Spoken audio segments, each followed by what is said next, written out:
Shalom Bapak Ibu Saudara yang dikasihi Tuhan. Kita berjumpa lagi dalam pengajaran firman iman kali ini. Doa saya, tidak ada yang hilang, tidak ada yang rusak dalam kehidupan setiap kita. Semuanya dipelihara dalam kasih dan kebaikan Tuhan. Dalam nama Yesus. Saudara, masalah kehidupan dialami oleh setiap orang. Tidak ada seorang pun yang menjalani kehidupan tanpa pernah mengalami keadaan sulit. Yang membedakan anak-anak Tuhan dengan mereka yang tidak mengenal Tuhan adalah kita memiliki firman Tuhan. Dan sesungguhnya firman Tuhan memang menyediakan jawaban untuk setiap kesulitan yang mungkin dihadapi oleh siapapun. Namun, adalah kenyataan bahwa sebagian orang begitu penuh dengan kekhawatiran. Mereka memikul sendiri semua beban mereka, sehingga mereka begitu tersiksa dengan kekhawatiran dan kecemasan. Apalagi kalau masalah yang mereka hadapi itu kelihatannya mustahil, kelihatannya begitu sulit. Dan ketika masalah yang begitu sulit atau begitu kelihatan mustahil itu dihadapi seseorang, masalah yang mereka hadapi itu saja sudah begitu berat, apalagi kemudian ditambah dengan kecemasan, kekhawatiran yang menghimpit hati mereka. Sebenarnya, firman Tuhan memberitahukan kepada kita bahwa Tuhan mau kita menyerahkan kepada Dia segala beban kita bersama dengan semua kekhawatiran dan kecemasan kita. Memang itu bukan sesuatu yang mudah. Apalagi kalau seseorang sudah memiliki kebiasaan untuk khawatir, biasa untuk cemas. Untuk suatu jangka waktu yang lama, dia sudah terbiasa untuk cemas dan khawatir. Akan tetapi, di satu titik, kita perlu mulai untuk membangun kebiasaan yang sebaliknya, yaitu kebiasaan untuk beriman, menaruhkan keyakinan dan iman kita kepada Tuhan. Bapak Ibu Saudara yang dikasihi Tuhan, firman Tuhan dalam 1 Petrus 5 ayat 7 berkata demikian, "Serahkanlah segala kekhawatiranmu kepadanya, sebab Ia yang memelihara kamu." Sekali lagi, serahkanlah segala kekhawatiranmu kepadanya, sebab Ia yang memelihara kamu. Dalam terjemahan bahasa Inggris versi Amplified Bible yang saya Indonesiakan, bunyinya demikian, menyerahkan seluruh dari segala hal yang membebani kamu. Menyerahkan keseluruhan dari hal-hal yang membebani kamu. Semua kecemasan, semua kekhawatiran, semua kepedulianmu mengenai hal itu sekali dan selama-lamanya kepadanya. Sebab Dia dengan sangat menyayangimu, sungguh memperhatikan dan sangat peduli dengan segala perkaramu. Sekali lagi firman Tuhan berkata, menyerahkan keseluruhan dari hal-hal yang membebani kamu, semua kecemasan, semua kekhawatiran, semua kepedulianmu mengenai hal itu, sekali dan selamanya kepadanya. Sebab Dia dengan sangat menyayangimu, sungguh memperhatikan dan sangat peduli dengan segala perkaramu. Jadi, Bapak Ibu Saudara yang dikasihi Tuhan, yang Tuhan rindukan adalah kita melepaskan segala beban dan kekhawatiran kita ke dalam tangannya, dan beristirahat di dalam kasih-Nya, dan menyerahkan kepadanya untuk bekerja bagi kita, dan memberikan jawaban dan jalan keluar yang kita butuhkan.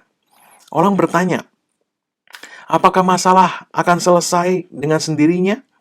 Jawabannya, tidak. Masalah akan selesai karena Tuhan akan bekerja atas masalah yang kita serahkan kepadanya tadi. Itu sebabnya Dia berkata supaya kita menyerahkan keseluruhan dari hal-hal yang membebani kita. Bukan satu dua hal, tapi keseluruhan. Dari setiap hal yang membebani kita, seluruhnya kita serahkan kepada Dia. Termasuk semua kecemasan, kekhawatiran, dan kepedulian kita sehubungan dengan hal-hal itu. Kita serahkan semuanya. Maka Dia akan menyelesaikan itu bagi kita. Yesus berkata dalam Matius pasal 11 ayat 28, "Marilah kepadaku semua yang letih, lesu, dan berbeban berat. Aku akan memberi kelegaan kepadamu." Aku akan memberi kelegaan kepadamu. Bapak Ibu Saudara yang dikasihi Tuhan, mungkin ada yang berkata bahwa saya butuh jawaban. Saya bukan hanya mau hati saya lega, tapi saya butuh jawaban, solusi, terobosan atas masalah, beban yang saya hadapi. Bapak Ibu Saudara yang dikasihi Tuhan, oleh sebab itu kita perlu melihat apa yang firman Tuhan katakan mengenai kelegaan. Seperti apa kelegaan yang datang dari Tuhan itu? Kita ingat, dalam Keluaran pasal 14 dicatat mengenai peristiwa saat orang Israel baru keluar dari perbudakan Mesir. Mereka dituntun oleh Tuhan sampai ke tepi Laut Merah dan mereka kemudian berkemah di sana. Orang Israel pada waktu itu berkemah di tempat di mana mereka sebenarnya adalah posisi yang terjepit. Mereka berkemah di tempat di mana tidak ada jalan keluar bagi mereka. Di depan ada Laut Merah, di kiri kanan ada padang gurun, ada gunung, sehingga mereka tidak bisa melarikan diri kemana-mana selain kembali lagi. Firaun memandang bahwa itu adalah sebuah keadaan di mana orang Israel tersesat dan terjebak di padang gurun. Akan tetapi sesungguhnya Tuhan yang membawa orang Israel ke sana. Dikatakan dalam Keluaran pasal 14 ayat 3, maka Firaun akan berkata tentang orang Israel, mereka telah sesat di negeri ini, padang gurun telah mengurung mereka. Kita melihat di sini bahwa ada saat di mana Tuhan menuntun kita ke posisi di mana orang lain dan mungkin bahkan diri kita sendiri memandang keadaan itu, situasi itu sebagai jalan buntu atau posisi yang terjebak. Tetapi sesungguhnya tidak demikian di mata Tuhan. Dia sudah menyiapkan rencana untuk memberikan kemenangan kepada kita. Rencana agar kemenangan terjadi dalam hidup kita. Dikatakan di ayat berikutnya, Keluaran pasal 14 ayat 4, Tuhan berkata, "Aku akan mengeraskan hati Firaun, sehingga ia mengejar mereka, dan terhadap Firaun dan seluruh pasukannya, aku akan menyatakan kemuliaanku. Sehingga orang Israel mengetahui bahwa akulah Tuhan, lalu mereka berbuat demikian." Jadi, orang Israel dituntun Tuhan ke tempat itu, di mana seolah-olah kelihatannya mereka terjebak, akan tetapi Tuhan sudah menyiapkan rencana untuk menyatakan kemuliaannya di sana. Jadi bahkan di tengah situasi yang kelihatan sebagai jalan buntu pun sesungguhnya Tuhan sudah menyiapkan rencana untuk membawa kemenangan ke dalam hidup kita. Rencana untuk menyatakan kemuliaannya lewat kita. Bapak Ibu Saudara yang dikasihi Tuhan, di mata kita situasi kelihatan mustahil. Tapi di mata Tuhan yang Dia lihat adalah kemenangan. Kemenangan yang Dia sendiri telah rancang, rencanakan, strategikan di balik situasi yang kita hadapi itu. Bapak Ibu Saudara yang dikasihi Tuhan, itu sebabnya di dalam keadaan apapun juga, Tuhan mau kita tidak khawatir dan cemas, melainkan menyerahkan segala persoalan dan beban kita kepadanya, beserta segala kecemasan kita mengenai hal-hal itu. Filipi pasal 4 ayat 6 mengatakan demikian. Janganlah hendaknya kamu khawatir tentang apapun juga. Tetapi nyatakanlah dalam segala hal keinginanmu kepada Allah dalam doa dan permohonan dengan ucapan syukur. Janganlah hendaknya kamu khawatir tentang apapun juga. Kembali kepada orang Israel, ketika Firaun dan pasukannya tiba di tempat di mana orang Israel sedang berkemah, ketika orang Israel melihat kedatangan Firaun, mereka menjadi sangat ketakutan. Dalam ayat 10 Keluaran pasal 14 tadi dikatakan demikian. Ketika Firaun telah dekat, orang Israel menoleh, maka tampaklah orang Mesir bergerak menyusul mereka. Lalu sangat ketakutanlah orang Israel, dan mereka berseru-seru kepada Tuhan. Apa yang terjadi kemudian? Firman Tuhan dalam ayat 13-14 mengatakan, "Tetapi berkatalah Musa kepada bangsa itu, janganlah takut." Apa? Janganlah takut. Berdirilah tetap dan lihatlah keselamatan dari Tuhan.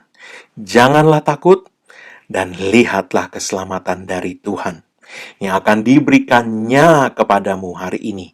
Sebab orang Mesir yang kamu lihat hari ini tidak akan kamu lihat lagi untuk selama-lamanya. Tuhan akan berperang untuk kamu dan kamu akan diam saja. Apa yang dikatakan firman Tuhan tadi? Janganlah takut. Sekali lagi, janganlah takut. Dengan kata lain, janganlah khawatir tentang apapun juga. Tetapi serahkanlah segala kekhawatiranmu kepadanya. Mengapa? Karena Tuhan akan berperang untuk kamu. Tuhan akan bekerja untuk kita. Tuhan akan menyelesaikan bagi kita. Dan kita akan melihat keselamatan yang dari Tuhan. Kita akan melihat keselamatan yang dari Tuhan. Haleluya. Dalam ayat 15 Keluaran pasal 14 ini dikatakan kemudian, berfirmanlah Tuhan kepada Musa, mengapakah engkau berseru-seru demikian kepadaku? Katakanlah kepada orang Israel supaya mereka berangkat. Dan engkau, angkatlah tongkatmu dan ulurkanlah tanganmu ke atas laut, dan belahlah airnya, sehingga orang Israel akan berjalan di tengah-tengah laut, di tempat kering. Kita melihat dalam ayat 10 tadi, yang berseru-seru kepada Tuhan itu bukan Musa, tetapi orang Israel yang ketakutan. Tetapi Tuhan berbicara lewat Musa kepada orang-orang Israel, sebab Musa adalah nabi yang mewakili Tuhan kepada orang Israel. Sehingga Tuhan berkata kepada Musa, mengapa kamu berseru-seru kepadaku demikian? Ini ditujukan kepada orang Israel yang tadi berseru-seru kepada Tuhan di tengah ketakutan mereka. Apa yang dikatakan Tuhan? Mengapa kamu berseru-seru kepadaku demikian? Demikian itu apa tadi? Berseru-seru dalam ketakutan mereka. Nah, mungkin kita berkata bukannya baik untuk berseru kepada Tuhan. Tetapi kenapa Tuhan malah seolah menegur mereka? Karena mereka berseru-seru kepada Tuhan dalam ketakutan, kekhawatiran, dan kecemasan mereka. Ingat Filipi 4 ayat 6 tadi berkata apa? Janganlah hendaknya kamu khawatir tentang apapun juga, tetapi nyatakanlah dalam segala hal keinginanmu kepada Allah dalam doa dan permohonan dengan ucapan syukur. Jadi perhatikan, sebelum kita berdoa untuk suatu hal, Tuhan berkata untuk kita terlebih dahulu menyerahkan kekhawatiran kita, hal yang menyebabkan kita khawatir itu, segala kecemasannya kepada Tuhan. Serahkan dulu. Hendaknya kamu khawatir tentang apapun juga. Itu dulu. Baru setelah itu, nyatakanlah dalam segala hal keinginanmu kepada Allah dalam doa. Itu yang tidak terjadi pada orang Israel tadi. Mereka di tengah kecemasan, tidak menyerahkan dulu kecemasan, kekhawatiran, ketakutan mereka, tapi berseru-seru, berteriak-teriak dalam kecemasan mereka. Bahkan kalau kita baca ayat-ayat itu, mereka sempat berkata lebih baik mereka mati di Mesir dan tidak keluar dari tanah Mesir, tetap menjadi budak dan seterusnya. Itu seruan mereka kepada Tuhan, yang mereka katakan kepada Musa. Bapak Ibu Saudara yang dikasihi Tuhan. Jadi kita melihat orang Israel tadi, di tengah mereka masih ketakutan, mereka berdoa, berseru-seru, belum menyerahkan segala kekhawatiran mereka kepada Tuhan, masih menanggung sendiri beban mereka. Tanpa sadar, ini menunjukkan bahwa mereka masih mengandalkan kekuatan mereka sendiri. Kekhawatiran itu timbul karena mereka melihat betapa besarnya kekuatan tentara Firaun yang mengejar mereka, dan berapalah kekuatan mereka. Mereka tidak bisa menghadapi pasukan Firaun. Dan tanpa sadar, mereka mengandalkan kekuatan sendiri, menghitung kekuatan mereka sendiri untuk menghadapi masalah yang sedang terjadi. Jadi, Tuhan tidak mau kita bersandar pada kekuatan kita sendiri, menghitung kekuatan kita sendiri, mengandalkan diri kita sendiri untuk menyelesaikan masalah-masalah persoalan kita. Tuhan mau kita menyerahkan persoalan itu kepada Dia, bersandar kepada Dia, menyerahkan segala kekhawatiran kita kepadanya. Dan Tuhan akan memberi kelegaan kepada kita. Tuhan mau kita menyerahkan segala beban kita lebih dahulu, kekhawatiran kita lebih dahulu, sehingga kita melepaskan itu, tidak mencemaskan itu, dan kemudian berdoa. Barulah kita berdoa dan menyatakan segala keinginan kita mengenai hal itu kepada Tuhan. Nah, kita mungkin bertanya, kenapa mesti serahin dulu? Saya katakan tadi, karena ketika kita masih mengkhawatirkan hal itu tanpa sadar, kita masih mengandalkan diri kita sendiri. Satu. Yang kedua, kalau kita belum menyerahkan satu hal yang kita khawatirkan, semua hal yang kita khawatirkan kepada Tuhan, bagaimana Tuhan akan bekerja dan menjawab doa yang kita naikkan kepadanya, sementara kita masih memikul segala beban itu sendiri. Semua itu masih di tangan kita. Kita belum meletakkan semua itu di dalam tangannya. Sekali lagi, kita masih memegang sendiri, memikul sendiri beban, masalah, persoalan kita di tangan kita. Itu masih di tangan kita. Kita belum menyerahkannya kepada Tuhan, meletakkannya di tangan Tuhan. Bagaimana Tuhan bisa bekerja? Sementara itu masih di tangan kita. letakkan beban, letakkan kecemasan kita mengenai beban itu di tangannya, maka Tuhan akan berperang bagi kita dan memberi kelegaan kepada kita. Haleluya. Bagaimana Tuhan memberi kelegaan kepada orang Israel? Jawabannya, Tuhan membelah Laut Merah, menyeberangkan orang Israel di tengah tanah kering di tengah Laut Merah itu, dan menenggelamkan musuh-musuh mereka di Laut Merah. Tuhan berperang bagi mereka, memberikan kemenangan yang gilang gemilang kepada mereka. Itu kelegaan yang dari Tuhan. Haleluya. Bapak Ibu Saudara yang dikasihi Tuhan, jadi itulah yang Tuhan mau lakukan kepada kita semua. Tuhan mau kita menyerahkan segala beban kita, persoalan masalah kita, beserta segala kecemasan dan kekhawatiran sehubungan dengan hal itu kepadanya. Maka Dia akan menyelesaikan, akan berperang, akan bekerja untuk kita terhadap semua hal itu. Sehingga kemenangan gilang gemilang terjadi, kemuliaannya dinyatakan lewat kita. Bapak Ibu Saudara yang dikasihi Tuhan, Dia sangat mengasihi kita. Tuhan mau kita menyerahkan segala beban dan kekhawatiran kita kepadanya. Dan Tuhan mau memberikan jawaban dan kemenangan yang gilang gemilang karena Dia sangat mengasihi kita. Dia sangat mengasihi, sangat memperhatikan, dan sangat peduli dengan kehidupan kita. Haleluya. Hamba Tuhan Kenneth E. Hagin pernah menceritakan suatu peristiwa di mana seorang hamba Tuhan lain menemui dirinya untuk meminta dia mendoakan hamba Tuhan itu. Hamba Tuhan itu menghadapi macam-macam masalah yang sangat berat. Akibat masalah itu, hamba Tuhan ini begitu gelisah, begitu cemas, tidak bisa makan, perutnya terus melilit-lilit karena kecemasan dan kekhawatiran, bahkan sehingga minum pun sulit diterima oleh perutnya. Dia sudah berhari-hari tidak bisa tidur karena kekhawatiran terhadap masalah-masalah yang dihadapinya itu. Intinya, hamba Tuhan ini ingin Kenneth Hagin mendoakan doa iman untuk dirinya supaya semua masalahnya diselesaikan oleh Tuhan. Kenneth Hagin melihat bahwa masalah utama yang harus ditangani lebih dahulu dengan hamba Tuhan ini adalah soal kekhawatirannya justru. Oleh sebab itu, Kenneth Hagin mulai menjelaskan firman Tuhan ini dan mendorong hamba Tuhan itu untuk menyerahkan segala beban, kekhawatiran, dan kecemasannya kepada Tuhan sebelum membawa masalahnya kepada Tuhan dalam doa. Hamba Tuhan ini mula-mula berkata bahwa dia sudah berdoa dan melakukan semua yang diketahuinya, tapi tidak ada hasilnya. Nah, dia berkata bahwa masalahnya adalah bahwa dia tidak punya iman sebesar Kenneth Hagin. Banyak anak-anak Tuhan berpikir seperti hamba Tuhan ini. Nah, perhatikan, ini bukan jemaat biasa kalau kita bilang, tapi ini hamba Tuhan. Hamba Tuhan pun bisa khawatir, bisa cemas. Nah, oleh sebab itu kita perlu kembali melihat apa yang firman Tuhan katakan kepada kita. Nah, ketika hamba Tuhan ini berkata bahwa masalahnya adalah bahwa dia tidak punya iman sebesar imannya Kenneth Hagin menjawab dia dan menjelaskan bahwa ini bukan soal iman, tapi soal bahwa hamba Tuhan ini begitu penuh dengan ketakutan dan kekhawatiran.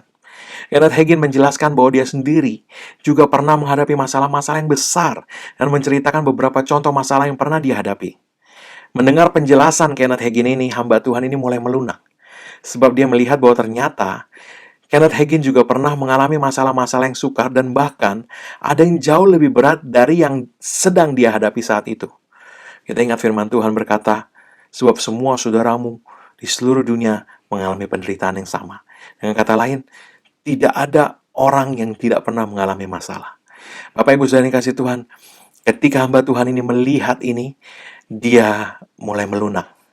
Dan kemudian dia bertanya kepada Kenneth Hagin, apa yang Kenneth Hagin lakukan sehingga dapat mengalami kemenangan terhadap masalah-masalah yang dia hadapi itu tadi. Kenneth Hagin berkata bahwa dia membaca 1 Petrus 5 ayat 7 dan Filipi 4 ayat 6 ketika kekhawatiran atau ketakutan mencoba menyerang dia sehubungan dengan masalah-masalah yang dihadapi.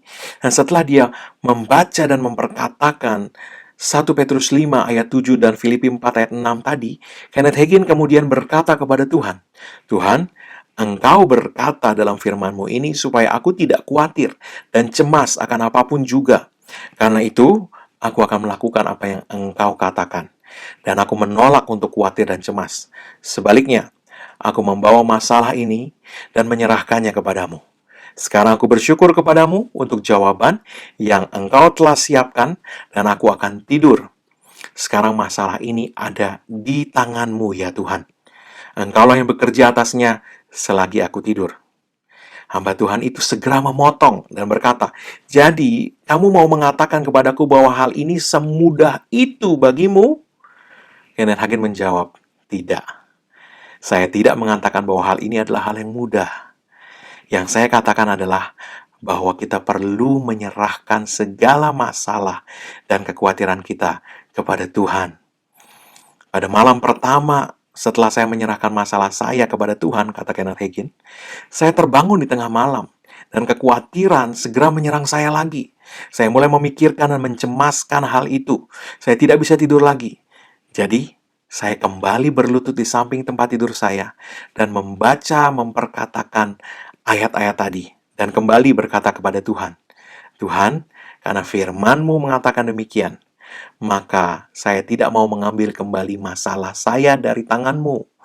Saya sudah menyerahkannya kepadamu tadi.' Memang iblis membawa gambaran mengenai begitu parahnya masalah yang aku hadapi. Tetapi aku sudah menyerahkan hal itu kepadamu tadi. Aku menolak untuk mengambilnya lagi dari tanganmu. Masalah ini adalah masalahmu sekarang ya Tuhan. Jadi engkaulah yang tetap bekerja atasnya, dan saya akan kembali tidur." Kenneth Hagin berkata bahwa 1-2 hari dia bergumul seperti itu. Tapi kemudian dia dapat melepaskan sepenuhnya hal itu kepada Tuhan sehingga hatinya dapat beristirahat dari segala kecemasan. Beristirahat di dalam Tuhan. Dan sesuai dengan firman-Nya, Tuhan kemudian menyelesaikan apa yang diserahkan kepadanya itu. Mendengar itu, hamba Tuhan ini kemudian berkata bahwa dia akan melakukan apa yang firman Tuhan katakan yang barusan ditunjukkan oleh Kenneth Hagin dan mempraktekkannya terhadap masalah yang dihadapi. Singkat cerita, beberapa waktu kemudian, ketika Kenneth Hagin kembali berjumpa dengan hamba Tuhan ini menceritakan bahwa ketika dia mulai menerapkan firman Tuhan, sebagaimana dijelaskan oleh Kenneth Hagin kepadanya, dia memang selama beberapa hari masih bergumul. Awal-awalnya dia masih terbangun sampai 3 kali semalam.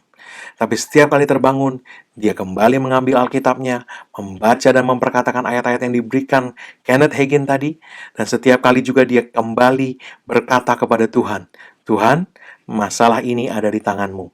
Sekarang, sudah di tangan-Mu. Aku sudah menyerahkannya kepadamu." Dan kemudian hamba Tuhan ini dapat kembali tidur. Hamba Tuhan ini berkata keesokan harinya, hal ini menjadi sedikit lebih mudah. Dan pada hari yang ketiga, lebih mudah lagi.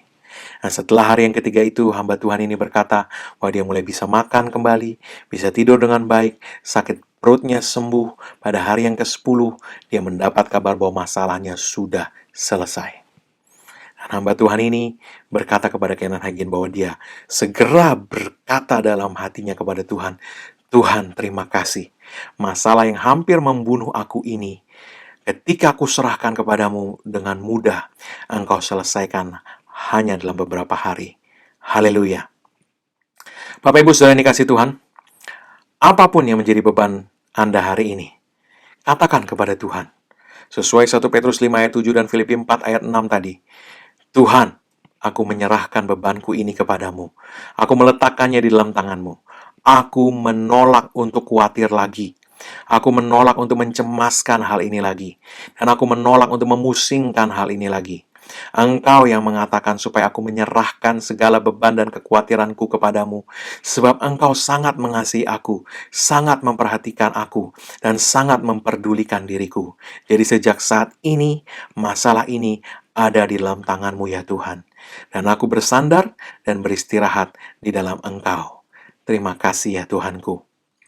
Ya, iblis akan mencoba kembali membawa gambaran buruk mengenai beban masalah yang Anda hadapi tadi. Mungkin pada saat engkau akan tidur, atau pada saat engkau baru tidur sebentar, engkau terbangun dan ada gambaran buruk mengenai apa yang kau hadapi, kekhawatiran mencoba menyerang Anda. Apa yang Anda lakukan?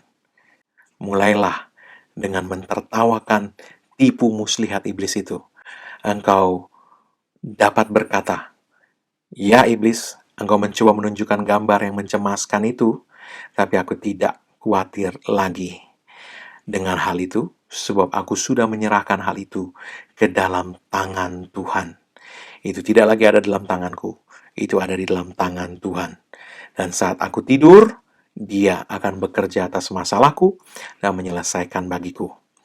Dan setelah itu, Anda tidur kembali dengan nyenyak. Bapak Ibu saudara dikasih Tuhan, tanpa Anda sadari, Anda sedang melakukan apa yang firman Tuhan ajarkan. Anda sedang menjadi seorang pelaku firman. Haleluya. Apa yang akan terjadi? Firman Tuhan tadi berkata dalam kitab Keluaran, tenanglah dan lihatlah keselamatan yang dari Tuhan. Haleluya. Engkau akan melihat Tuhan bekerja buat Anda, menyelesaikan buat Anda. Apa yang kau serahkan di dalam tangannya, Dia akan berperang buat Anda dan menyelesaikan itu, memberi kepadamu kemenangan yang gilang gemilang. Haleluya. Amin. Mari Bapak Ibu Saudara dikasih Tuhan, angkat kedua tanganmu, terimalah berkat Tuhan. Karena apa yang Yesus Kristus telah kerjakan bagi kita di kayu salib, karena curahan darahnya, karena penebusan yang sempurna, maka sekarang tidak ada lagi penghukuman bagi setiap orang yang ada dalam Kristus Yesus. Engkau telah ditebus, harganya telah dibayar lunas. Oleh sebab itu segala kutuk tidak berlaku lagi atasmu. Yang ada hanyalah berkat Tuhan tercurah, berlimpah-limpah memberkati engkau dalam segala hal. Oleh berkat Tuhan itu, engkau naik terus dan tidak turun. Kau menjadi kepala bukan ekor. Apa yang tanganmu dibuat Tuhan berhasil. Dan Tuhan mengenyangkan engkau dengan panjang umur, memperlihatkan kepadamu keselamatan daripadanya. Umurmu minimal 120 tahun dan dipenuhi dengan hari-hari yang baik dari Tuhan. Dalam nama Yesus, Tuhan memelihara, menjaga, melindungi engkau dan sisi rumahmu dari segala celaka, malapetaka, sakit penyakit, pandemi, dan segala yang jahat. Dan dalam nama Yesus, berkat Tuhan tercurah atasmu, tidak ada yang kurang, tidak ada yang hilang, segala yang baik terjadi atasmu. Tuhan menempatkan engkau di tempat yang tepat, di waktu yang tepat, untuk mengalami segala kebaikannya. Dalam nama Yesus, amin.